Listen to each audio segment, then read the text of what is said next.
गोविंद विप्र पद प्रेम श्रद्धा क्षमा मयत हृदया मुदिता मम पद प्रीति अमाया दम्भ मान मद करहि न काहू भूल न देहि कुमारग पाऊं मुनि सुन साधुन के गुण जेते कही न सकई सारद श्रुति तेते।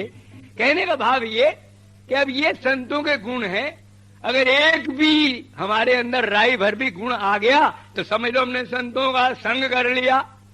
तो मेरा भाव ये है कि प्रथम भक्ति संतन कर संगा। अब देखिए दूसरी रति मम कथा प्रसंगा, अब दूसरी पे क्या कह दिया?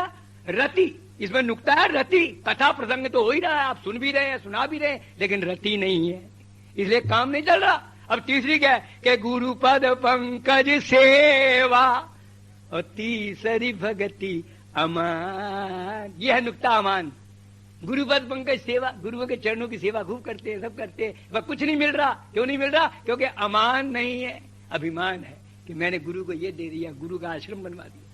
तो इसलिए मैं नुक्ता बता रहा हूं आपको, और कुछ नहीं। चौथी भगति मम गुण गण, ठीक है, करई, सब करते ही हैं गुणगण, लेकिन कपट तजी, ये कपट तजी, ये नुक्ता है। चौथी भक्ति कब बनेगी? अगर कपट छोड़ो। तीसरी कब बनेगी? मान छोड़ो। दूसरी कब बनी? रति आ गई। पहली कब बनी? संग हो गया। ये नुक्ते आपको बता रहे। ऐसे ही मंत्र जाप मम दृढ़ विश्वासा। अब देखिए इसमें नुक्ता आ गया दृढ़ विश्वास।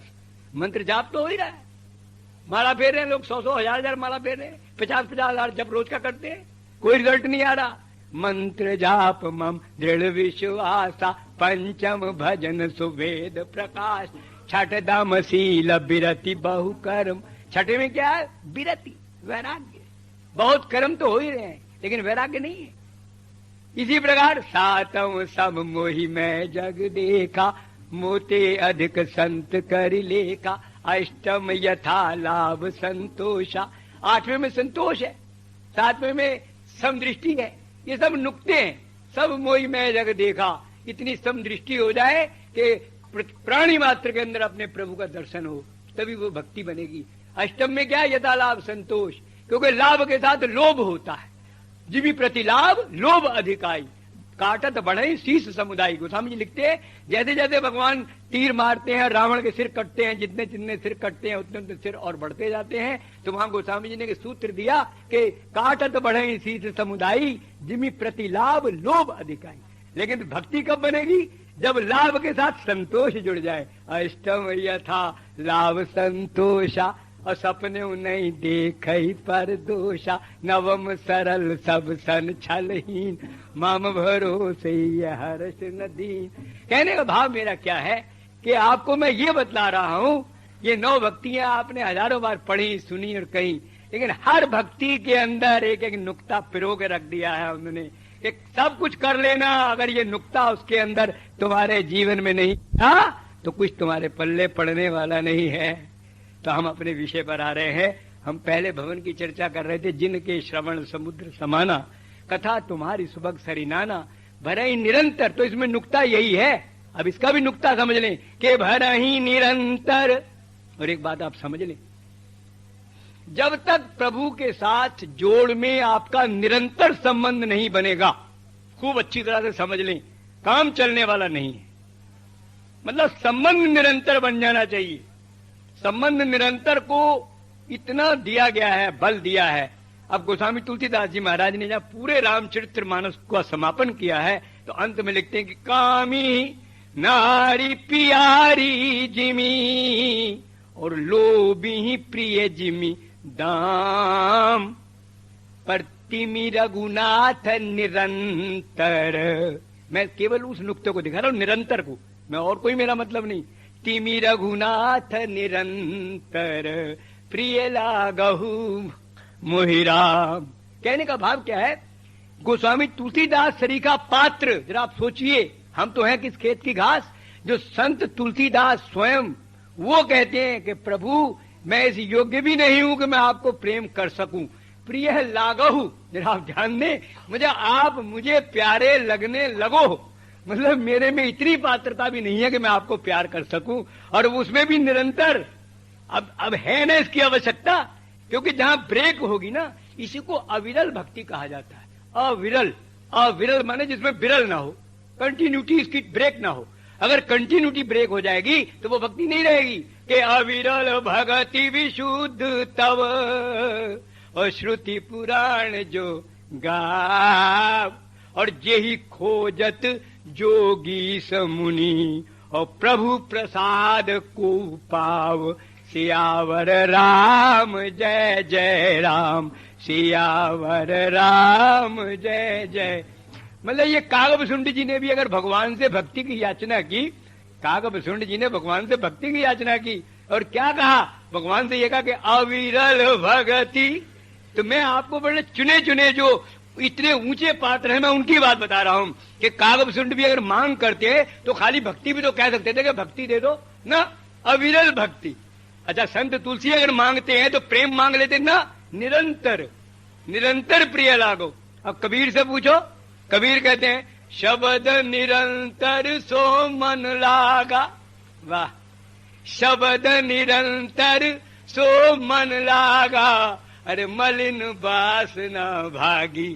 अब एक बात बताओ, जब मन ही जुड़ गया उस शब्द से निरंतर, माने अगर एक क्षण के लिए भी हमारा मन उस परमात्मा से अलग नहीं हो रहा, तो अब किसी को आवश्यकता है राम राम करने की? मुझे जवाब दे दो, क्या उसको जरूरत है? उसको फुर्सत ही नहीं है। एक क्षण के लिए तो उसे अपने राम से अलग होने की तो फुर्सत नहीं, तो वो जपेगा किसको? है कौन जपे और किसको जपे? जरा आप सोचिए। तो ये स्थिति है, ये वास्तविकता है, ये मैं आपको बात बता रहा हूं।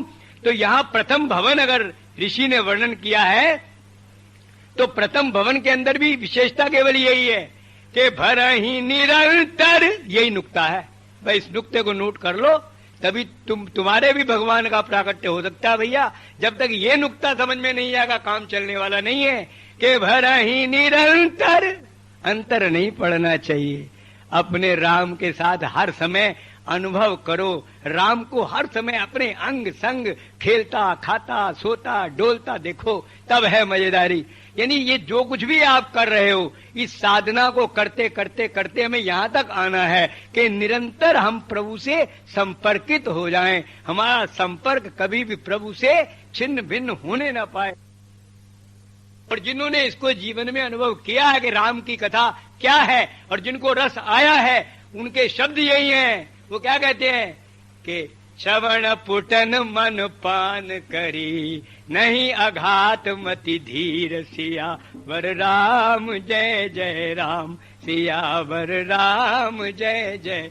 पार्वती कहती है कि प्रभु मेरा मन अघा नहीं रहा है, श्रवण पुटन से पान करके मेरे मन को तृप्ति नहीं हो पा रही। प्रभु आपका ये ऐसा रस है। तो कहने का भाव ये है, यदि राम कथा का रस एक बार जीवन में समझ में आ जाए और पल्ले पड़ जाए, तो फिर आप उससे कभी तृप्त नहीं होंगे और आप सदा अतृप्त बने रहेंगे। हमारे पूज्य गोस्वामी तुलसीदास जी महाराज यही कह रहे हैं कि प्रभु जिन भक्तों के करण समुद्र की तरह अथाह और अगाध और असीम है, और आपकी कथा रूपी सरिताएं निरंतर अथाह वेग से उनको भर रही हैं, लेकिन वो कभी भी तृप्त नहीं होते। प्रभु ऐसे ही भक्तों के हृदय में आपके बड़े सुंदर भवन और महल हैं। अब ये कथा मिलेगी आपको कहां से? जिस कथा के बारे में ये कहा जा रहा है, इस कथा का स्रोत क्या है? के बिनु सतसंग नरी कथा, और ते ही बिनु मोह न भाग, और मोह गए बिन राम पद, होई न दृढ़ अनुराग, सियावर राम जय जय राम, सियावर राम जय। तो भैया ये सत्संग से ही केवल ये कथा आपको जो मिल सकती है, जो आपके जीवन के प्राप्तव्य को प्राप्त कराने में सक्षम है, वो केवल आपको सत्संग के माध्यम से मिलेगी।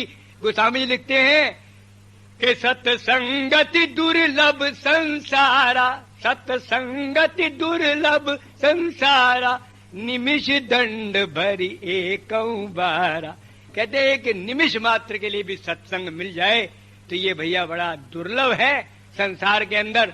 और गोस्वामी जी ने तो अन्यान्य दोहों में भी लिखा है कि सुतदारा और लक्ष्मी, अरे पापी के भी हो, और संत समागम हरि कथा, तुलसी दुर्लभ दोए, सियावर राम जय जय राम, सियावर राम जय।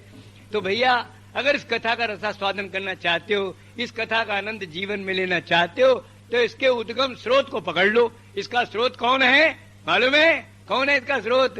अरे मुद मंगलमय संत समाजू, मुद मंगलमय संत समाजू, जो जग जंगम तीरथ राजू, राम भगति जा सुर सरि धारा, सरसई ब्रह्म विचार प्रचारा, विधि निषेध में कलिमल हरणी, कर्म कथा रव नंदनी भरणी, हरिहर कथा विराजति बेनी, सुनत सकल मुद मंगल देनी, बटु विश्वास अचल निज धर्मा, तीरथ राज समाज सुकर्म, सुनि समुझई जन मुदित मन, मज्जई अति अनुराग, लाए चारि फल अछत तन, साधु समाज प्रयाग, सिया पर राम जय जय राम, सियावर राम जय जय।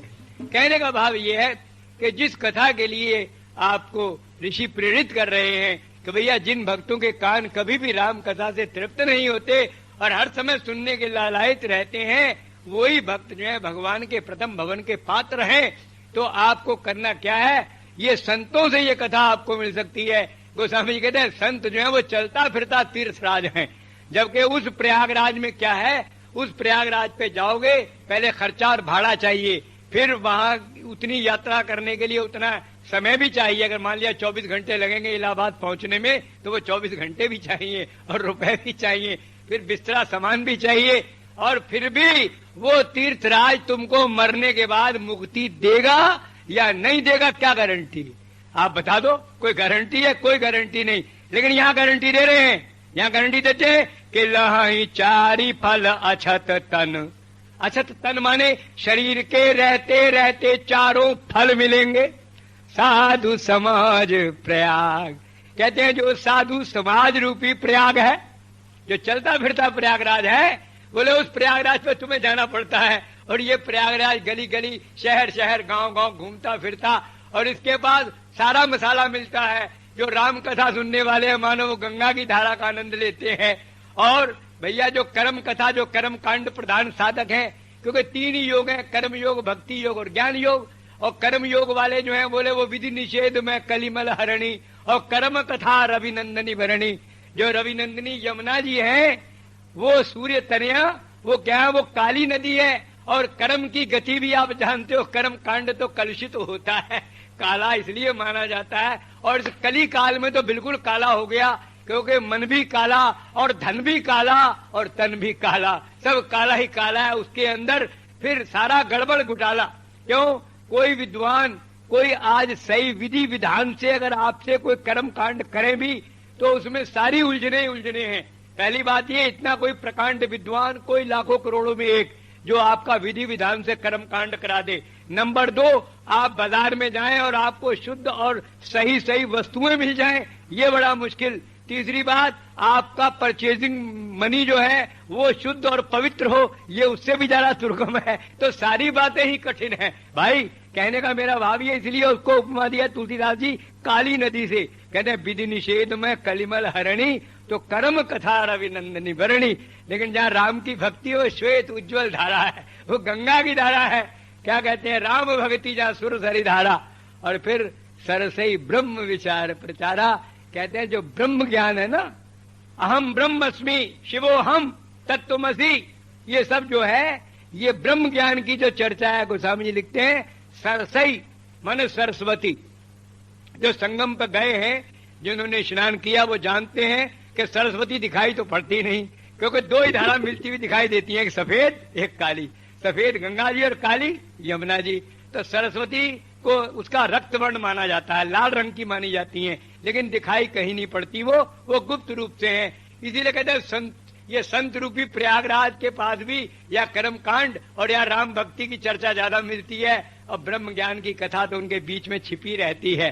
क्योंकि उसके इतने पात्र सुनने वाले भी नहीं है और सुनाने वाले भी कम हैं। तो गोस्वामी जी उपमा बड़ी सुंदर देते हैं, कहते हैं भैया जैसे वहां सरस्वती गुप्त है ऐसे ब्रह्म ज्ञान भी गुप्त रूप में है। बाकी दो बातें प्रधान हैं, या तो कर्म कांड प्रधान है और या राम भक्ति प्रधान है।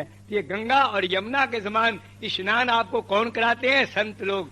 ये चल फिर के आते हैं आपके घर में, आपके द्वारे में, आपके नगर में, आपके गांव में और आपको स्नान कराते हैं। फिर कहते हैं इनकी बात सुनकर सुनी समूझाई। अब देखिए फिर वही बात आ गई, ये सुनी जो है ना ये डूइंग है, ये हैंड है। भाई हैंड के माने करना, तो कानों ने सुनने का काम किया बस, तो सुनी, लेकिन समूझाई आ गया ना, ये हेड आ गया ना बीच में। सुनी समूझाई जन फिर मुदित मन मज्जई। जो मंजन करते हैं ना, स्नान करते हैं, वो मुदित मन से, भावना से प्रेरित होकर, प्रेम और भाव में विभोर होकर स्नान करते हैं। कहने का भाव ये है कि हेड और हार्ट का इन्वॉल्वमेंट अगर श्रवण में नहीं है तो वो श्रवण बेकार है। सुनी समूझई जन मुदित मन तो मज्जयति अनुराग तो लहाई चारी फल। अब ये चार फल जो हैं, चाहे तो इसको अर्थ धर्म काम मोक्ष कह लो हैं, और चाहे हम तो ये कहते हैं अखंड शक्ति, अखंड आनंद, अखंड ज्ञान और अखंड प्रेम, और ये हम जीवन में देते हैं। क्योंकि हमारे यहाँ, आपको हम सही बताते हैं, हमारी तो संस्था का नाम ही ये है कि international association for scientific spiritualism. मतलब हमारे यहाँ अंधविश्वास नहीं है, ये साइंटिफिकली प्रूव्ड है।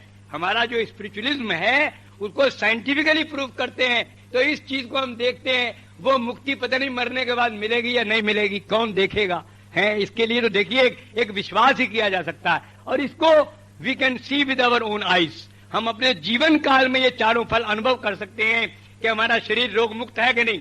अब 20 बरस मुझको हो गए हैं, जिंदगी में हम सोच नहीं सकते कि ये शरीर कभी बीमार होगा। मतलब आपको बताएं, बीमार होना तो बात की बात है, हम सोच नहीं सकते कि ये शरीर कभी बीमार होगा।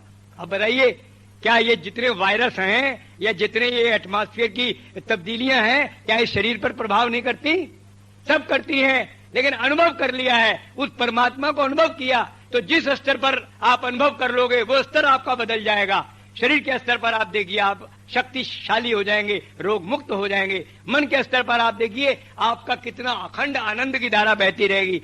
अरे उजड़ जाएगा सारा कुछ धन खजाना, तब भी तुम्हारे माथे पर शिकन नहीं आ सकती अगर तुम्हारे अंदर परमात्मा से तुम्हारा मेल हो गया है। अगर तुम्हारे मन का भाव परमात्मा से जुड़ जाएगा तो बर्बाद हो जाएगी तुम्हारी दुनिया, लेकिन तुम्हारे चेहरे के ऊपर से मुस्कान कम नहीं हो सकती। ये गारंटी इस बात की है। तो कहने का हमारा भाव ये, आप अनुभव करके देखो। तो मैं तो ये कहता हूं कि लहई चारी फल, ये चार फल जो हैं, अखंड शक्ति, अखंड आनंद, अखंड के माने ये जो कभी खंडित ना हो, कोई भी परिस्थिति हो, कोई भी सर्कमस्टांस आपको प्रभावित ना कर सके, उसको अखंड आनंद कहते हैं, उसे अखंड ज्ञान कहते हैं, उसे अखंड प्रेम कहते हैं, उसे अखंड शक्ति कहते हैं। तो कहने का भाव ये है, घड़ी इजाजत नहीं दे रही, 5 मिनट और आगे निकल गया हूं मैं।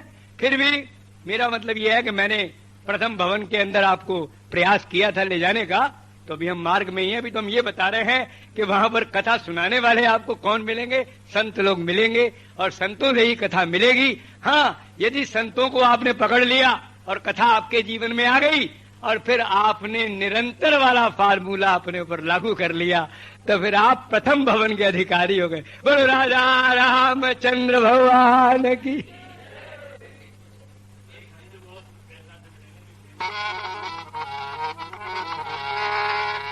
अरे बंदा वो बंदा कहाए जो मुख से राम राम गाए।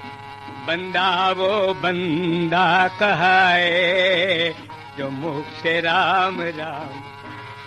अरे जग में वही जगमगाए जो मुख से राम राम गाए। जग में वही जगमगाए जो मुख से राम राम।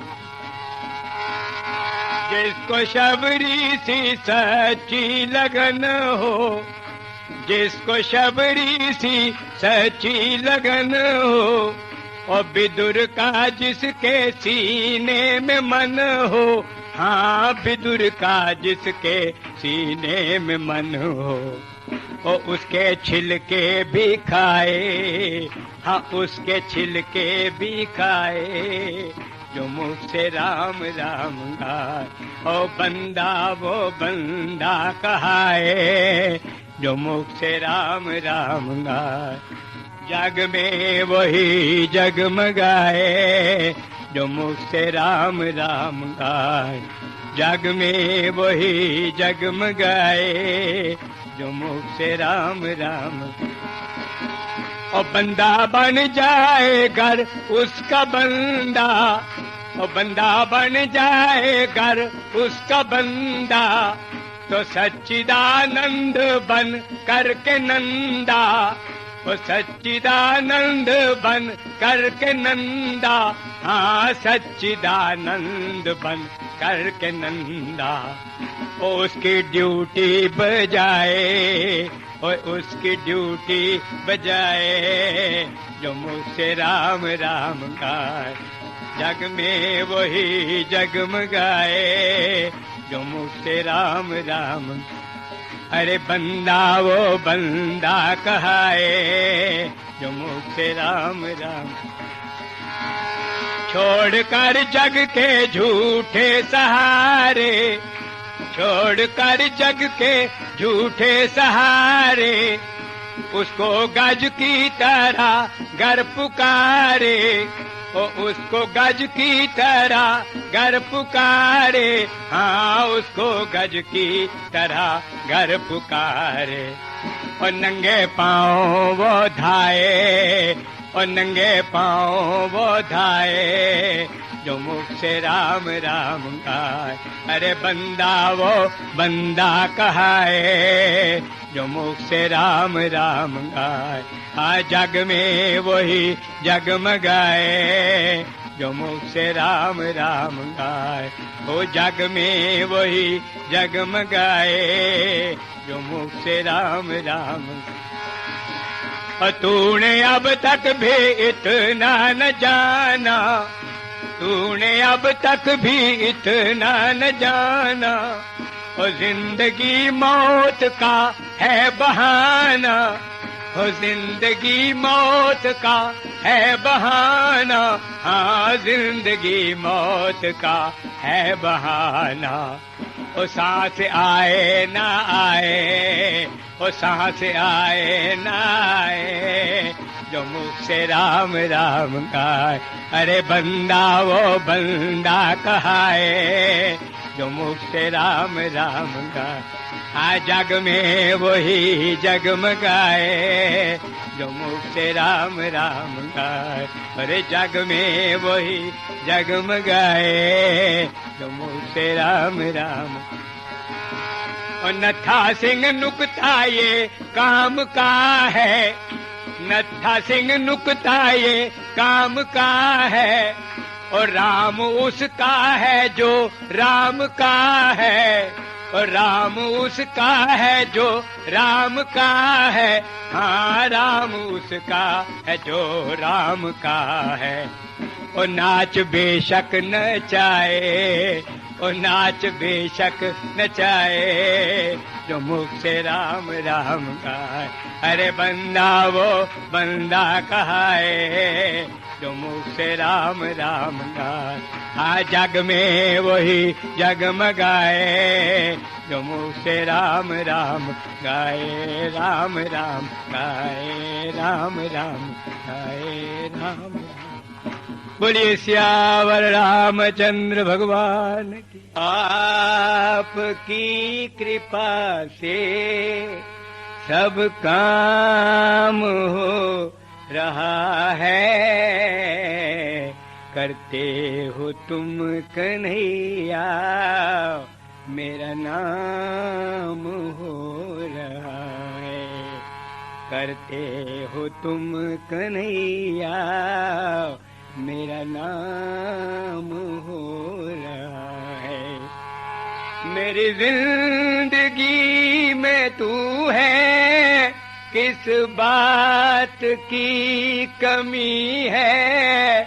मुझे और अब किसी की दरकार भी नहीं है, होता रहे हमेशा जो कुछ भी हो रहा है, करते हो तुम कन्हैया मेरा नाम हो रहा है। मेरा आपकी कृपा से सब काम हो रहा है, करते हो तुम कन्हैया मेरा नाम हो रहा है, करते हो तुम कन्हैया मेरा नाम हो रहा है। करता नहीं मैं कुछ भी, सब काम हो रहा है, कान्हा तेरी बदौलत आराम हो रहा है। करता नहीं मैं कुछ भी, सब काम हो रहा है, कान्हा तेरी बदौलत आराम हो रहा है। मुझे कुछ पता नहीं है क्या क्या ये हो रहा है, करते हो तुम कन्हैया मेरा नाम हो रहा है। मुझे कुछ पता नहीं है क्या क्या ये हो रहा है,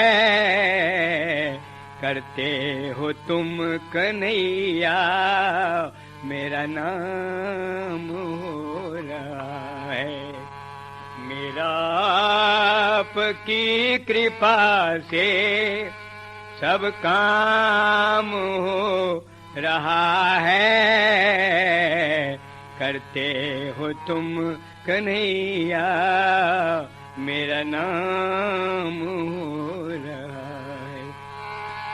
पतवार के बिना ही मेरी नाव चल रही है, मुझको तो बिना मांगे हर चीज मिल रही है। पतवार के बिना ही मेरी नाव चल रही है, मुझको तो बिना मांगे हर चीज मिल रही है। मर्जी है तेरी दाता अच्छा ही हो रहा है, करते हो तुम कन्हैया मेरा नाम हो रहा है। मर्जी है तेरी दाता अच्छा ही हो रहा है,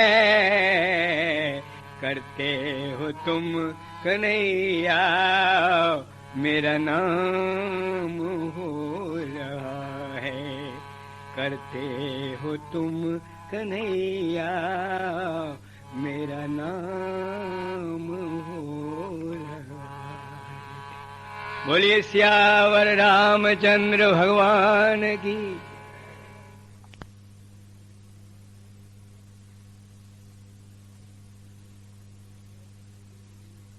गुरु गोविंद विप्र पद प्रेम श्रद्धा क्षमा मयत हृदया, मुदिता मम पद प्रीति अमाया, दम्भ मान मद करहि न काहू, भूल न देहि कुमारग पाऊं। मुनि सुन साधुन के गुण जेते, कही न सकई सारद श्रुति तेते।